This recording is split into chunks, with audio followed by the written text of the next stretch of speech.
देखिए स्टूडेंट, संधि क्या है और इसका वर्णन करें। वेरी वेरी इंपॉर्टेंट क्वेश्चन है और इसमें आप लोगों का जो पूछा जाएगा वो सबसे इंपॉर्टेंट है स्वर संधि। स्वर संधि के बारे में पूरा पूछा जाएगा। व्यंजन और विसर्ग उतना इंपॉर्टेंट नहीं है जितना स्वर संधि है, क्योंकि इसके अंदर कुछ टाइप्स होते हैं। तो देखिए संधि, यहाँ पे संधि का मतलब क्या होता है? मिलाव या फिर जोड़। जब चीनी को पानी के साथ मिलाया जाता है तो एक नया पदार्थ बन जाता है। जब चीनी को पानी के साथ मिलाते हैं तो वो शरबत बनता है, राइट। उसी प्रकार से यहाँ पर मिलाया जाएगा। उससे पहले आप लोगों को ये चीज़ पता होना चाहिए कि स्वर किसे कहते हैं और व्यंजन किसे कहते हैं, राइट। और इसमें आप लोगों को क ख ग घ, आप लोग ग्रेजुएशन में हो फिर भी आप लोगों को क ख ग घ ये सब चीज़ें पढ़ना है। तो ध्यान से देखिए, बहुत ही सिंपल है।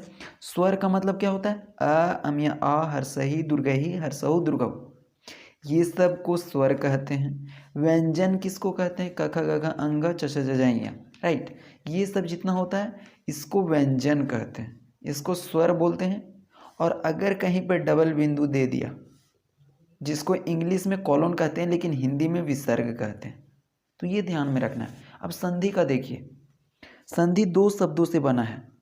कौन कौन शब्द है? सम प्लस धी। सम प्लस धी जिसका अर्थ होता है मेल या फिर जोड़। मेल या फिर जोड़, दो निकटवर्ती वर्णों के परस्पर मेल से होने वाले परिवर्तन को संधि कहते हैं। तो कहने का मतलब है निकटवर्ती मतलब सामने। जब दो वर्ण सामने रहेंगे, जब दो वर्ण सामने रहेगा और उन दोनों के मेल से कुछ नया शब्द बन जाएगा, क्योंकि वर्णों के समूह को क्या बोलते हैं? शब्द। वर्णों के समूह को बोलते हैं शब्द, तो वो शब्दों के समूह को क्या बोलते हैं? वाक्य। ये सब तो सिंपल चीज़ें हैं ना। तो देखिए क्या बोल रहा है कि दो निकटवर्ती वर्ण, अगर दो वर्ण सामने रहेगा और उन दोनों के मिलने से नया चीज बनेगा, इसी को बोलते हैं संधि। जैसे कि चीनी को पानी में मिलाने से एक नया चीज बनता है, क्या? शरबत। उसी प्रकार से दो वर्ण को मिलाने से एक नया चीज बनता है, उसी को बोला गया कि परिवर्तित होता है। देखिए संधि के तीन भेद हैं, इंपॉर्टेंट है, पूछ सकता है संधि के कितने भेद हैं। तो संधि के तीन भेद हैं, स्वर संधि, व्यंजन संधि और विसर्ग संधि। स्वर, व्यंजन, विसर्ग। विसर्ग का मतलब क्या? जिसमें ये सैंबल यूज किया जाएगा, इसी को बोलते हैं विसर्ग। व्यंजन का मतलब ये, और स्वर का मतलब ये, राइट। तो सिंपल है। और स्वर, फिर पूछेगा कि स्वर का कितना टाइप्स है, तो स्वर का 5 टाइप्स है लेकिन संधि का 3 टाइप्स है। ये दोनों उतना इंपॉर्टेंट नहीं है, लेकिन ये स्वर संधि इंपॉर्टेंट है। यहाँ से 15 मार्क्स का क्वेश्चन पूछ सकता है आप लोगों को, या फिर 5 मार्क्स में। तो देखिए स्वर संधि के 5 भेद हैं। फर्स्ट वन इज दीर्घ संधि, गुण संधि, यन संधि, वृद्धि संधि, अयादि संधि। दीर्घ, गुण, यन, वृद्धि, अयादि, यही इंपॉर्टेंट है। तो सबसे पहले हम लोग स्वर, व्यंजन और विसर्ग का डेफिनेशन देख लेते हैं। और संधि का मतलब क्या होता है? मिलान। जब दो वर्ण आपस में मिल जाता है तो एक नया शब्द का निर्माण करता है, उसी को क्या बोलते हैं? संधि, संधि, संधि। देखिए स्वर संधि किसको कहते हैं?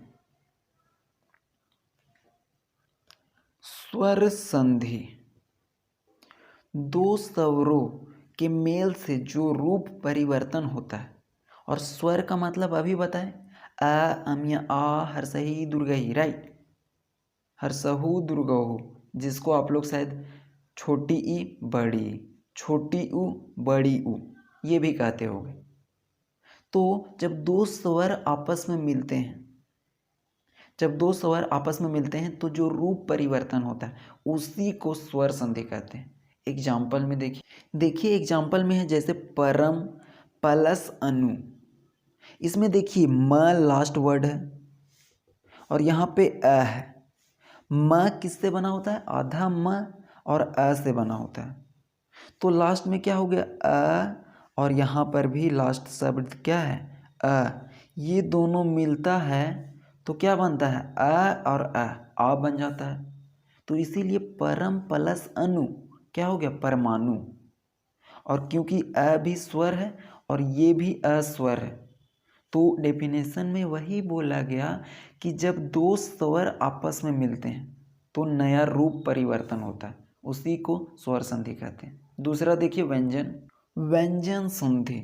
व्यंजन का मतलब क ख ग घ ये सब होता है, ये सभी व्यंजन होते हैं।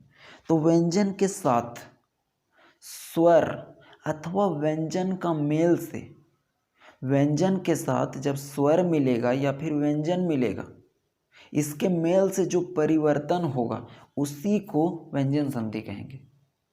तो स्वर के साथ क्या था, स्वर के साथ स्वर मिलेगा, व्यंजन के साथ स्वर और व्यंजन दोनों मिलेगा।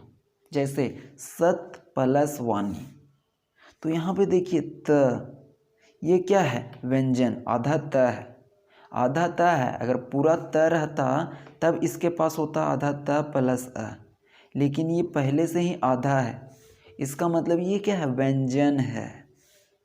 क्योंकि क ख ग घ च छ ज झ ट ठ ड ढ ये सभी क्या होता है, व्यंजन। और यहाँ पर किसके साथ मिल रहा है, व के साथ, तो वह भी क्या है, व्यंजन। तो यहाँ पर व्यंजन भी हो सकता है या स्वर भी हो सकता है। तो ये दोनों जब मिला तो क्या हो गया, द। तो सत प्लस वाणी इज इक्वल टू सतवाणी। तीसरा देखिए विसर्ग संधि, सिर्फ इसका डेफिनेशन याद रखना है, वही पूछेगा, राइट। और अगर पहचानने के लिए बोलेगा तो अगर इस प्रकार का डॉट है तो डायरेक्ट बोल देना है क्या, विसर्ग संधि। विसर्ग के साथ, विसर्ग के साथ स्वर या व्यंजन वर्ण का मेल से जो परिवर्तन होता है विसर्ग संधि कहलाता है। तो इसमें क्या है कि विसर्ग मतलब क्या, जब दो डॉट वाला ये इसके साथ मिलेगा स्वर या फिर मिलेगा व्यंजन, तो इसका डेफिनेशन और इसका डेफिनेशन दोनों सेम ही है। क्योंकि विसर्ग के साथ कौन मिल रहा है, स्वर या फिर व्यंजन, व्यंजन के साथ कौन मिल रहा है, स्वर या फिर व्यंजन। तो दोनों को याद करना उतना डिफिकल्ट नहीं। जैसे निह, निह ये क्या है, विसर्ग प्लस च, ये च है वो क्या है, व्यंजन, और ये विसर्ग। तो विसर्ग के साथ स्वर मिलेगा या फिर व्यंजन, तो यहाँ पे व्यंजन मिला। दोनों मिल करके, ये जो मिल करके क्या बनाया, स, आधा स, तो निश्चय हो गया, आधा स मिला दिया ये मिल करके, तो ये हो गया निश्चय। अब देखिए स्वर संधि के टाइप्स को हम लोग देखेंगे क्योंकि वो सबसे ज़्यादा इम्पोर्टेंट है। देखिए स्वर संधि का पहला टाइप्स में है क्या, दीर्घ संधि। इसको थोड़ा आप लोग ध्यान से समझिएगा, इम्पॉर्टेंट, बहुत ज़्यादा इम्पॉर्टेंट है ये। और इसके अंदर ना आ ई उ, जिसको आप लोग शायद छोटी ई बड़ी ई, छोटी उ बड़ी उ भी बोलते होंगे। तो देखिए इसी सब चीज़ों का मेल होगा, क्या होगा, मेल होगा। बाकी क ख ये सब नहीं आने वाला है यहाँ पे। देखिए जब आ छोटी बड़ी, छोटी उ बड़ी उ आपस में मिलते हैं तो दीर्घ संधि होता है। जब ये आपस में मिलते हैं ना तो क्या होता है, दीर्घ संधि। कोई भी किसी के साथ मिल जाएगा तो क्या होगा, दीर्घ संधि, सिंपल सा। आ ई उ मिलते हैं आपस में, दीर्घ संधि, याद हो गया होगा। जैसे कि परम प्लस अनु। अब देखिए म में अ जुड़ा होता है, म के साथ क्या जुड़ा होता है, अ, और यहाँ पे अ है, तो अ और अ दोनों मिल गया तो क्या बना दिया, आ। तो यहाँ पर वही बोला गया कि जब ये आ ई उ आपस में मिल गया तो यहाँ कौन कौन मिला, अ है सो अ के साथ मिल गया, तो यहाँ क्या बन गया, अ मिला करके हो गया आ। तो यही हो गया कि परम प्लस अनु इज इक्वल टू परमाणु। दूसरा देखिए रवि प्लस इंद्र। रवि, इसमें कौन सा मात्रा लगा है, हर सही, जिसको छोटी ई कहते हैं। यहाँ पे कौन सा मात्रा लगा है, ई, छोटी। दोनों आपस में क्या हुआ, मिल गया, छोटी छोटी, दो छोटी मिला तो एक बड़ी बन गया। और डेफिनेशन में क्या बोला गया कि जब ये सब आपस में मिल जाता है तो तो ये सब तो आपस में मिल रहा है ना, तो इसीलिए छोटी छोटी मिल करके बड़ी हो गई। तो ये था दीर्घ संधि, बहुत सिंपल है। जब अ आ ई उ आपस में मिलते हैं दीर्घ संधि कहते हैं। कम से कम आप लोग डेफिनेशन को याद रखिएगा। दूसरा देखिए गुण संधि। ये देखिए गुण संधि क्या है, इसको देख करके डरना नहीं है, बहुत सिंपल है। देखिए जब अ या आ के बाद ई हो तो ए होगा। सिंपल सा, अ या आ रहेगा और उसके बाद ई बड़ी ई होगा तो क्या हो जाएगा ए। फिर से वही है, जब अ या आ के साथ ऊ रहेगा तो क्या हो जाएगा ओ। और जब अ या आ के बाद री रहेगा, जिसे हम लोग ऋषि में यूज करते हैं, ऋषि मुनि, तो अर हो जाएगा। राइट। तो देखिए एक तरफ तो सेम चीज है, आ, इसके बाद ई है, साथ में ऊ है और साथ में री है, तो हो जाता है ए ओ आर।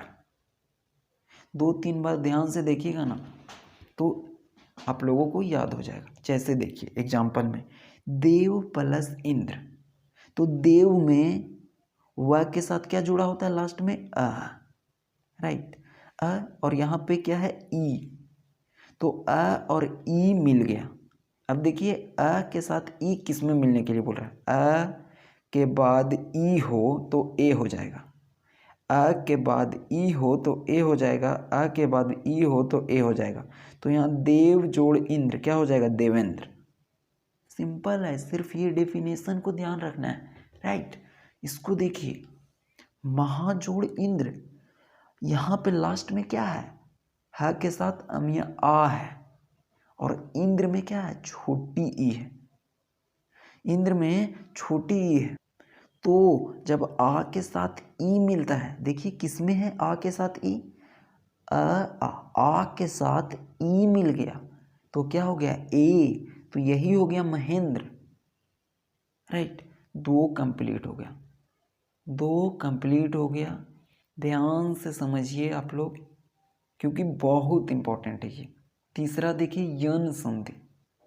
यन संधि थर्ड है, यन संधि क्या है कि ई, छोटी ई और बड़ी ई, अगर छोटी ई और बड़ी ई के बाद विजातीय स्वर आता है तो क्या हो जाएगा यह, क्या हो जाएगा यह। और छोटी ऊ बड़ी ऊ के बाद अन्य स्वर आता है तो वह हो जाएगा। 2 ही तो है, ई ऊ, यह और वह, ऐसे भी याद से रख सकते हैं, ई यह, ऊ वह।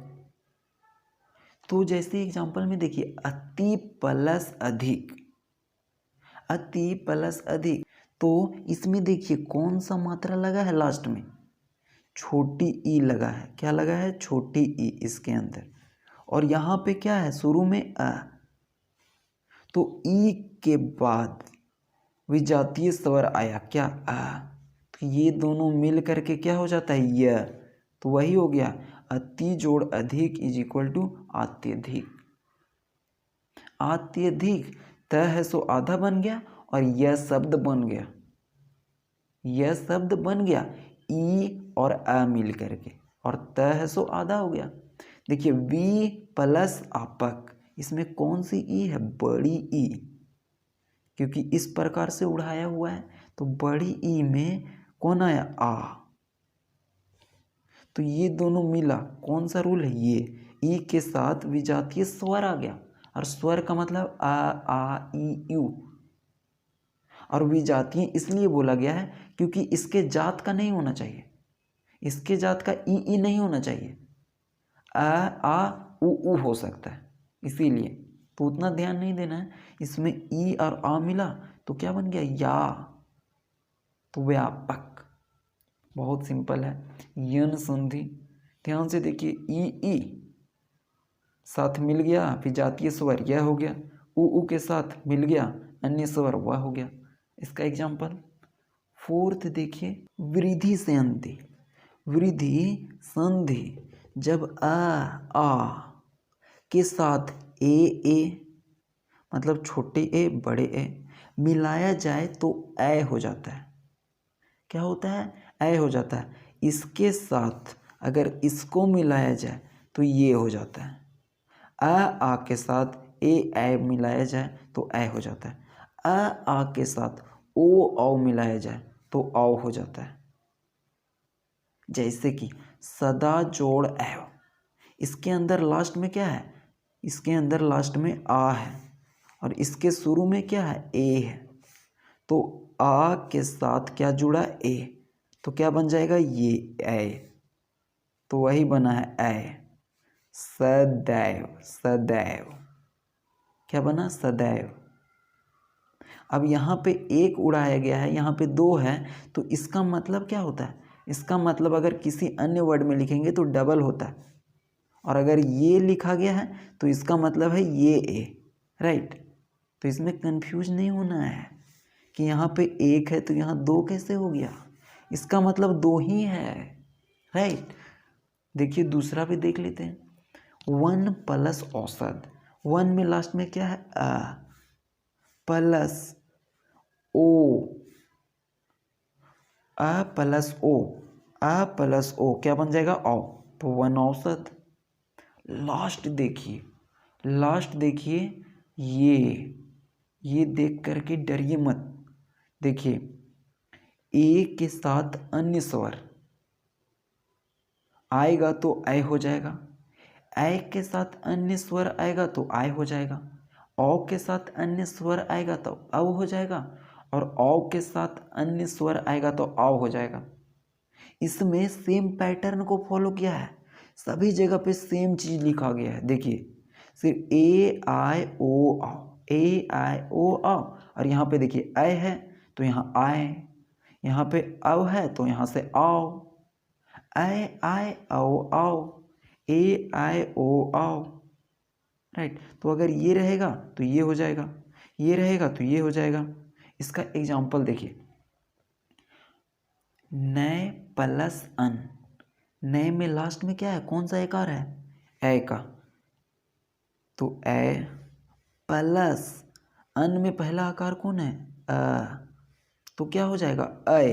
देखिए ए के साथ अन्य स्वर आएगा, अन्य स्वर मतलब ये आया तो क्या हो जाएगा? अय। तो हो गया अय, तो नयन बन गया। सिंपल सा पैटर्न को फॉलो किया है ये, राइट। तो देखिए एक इंपॉर्टेंट चीज, अयादी सिंधी में ना हमेशा तीन अक्षर बनेगा, अयादी संधि में हमेशा तीन ही अक्षर बनेगा, नयन, पवन, ये सब टाइप का। तो इसको ध्यान में भी रख लीजिएगा कि पूछे कि कौन सा अयादी संधि है, तो अगर तीन अक्षर का शब्द होगा अयादी संधि, ए आई ओ औ की मात्रा इसमें नहीं आती, यहाँ पर ए आई ओ औ की मात्रा नहीं आएगी इधर में, राइट। जब बनेगा ना तो ए आई ओ औ नहीं आएगी, ये ध्यान देना। Thank you. इसको आप लोग अच्छे से रिवाइज कर लीजिएगा कि यहाँ से क्वेश्चन रहेगा, बहुत ज़्यादा इम्पोर्टेंट है। Thank you.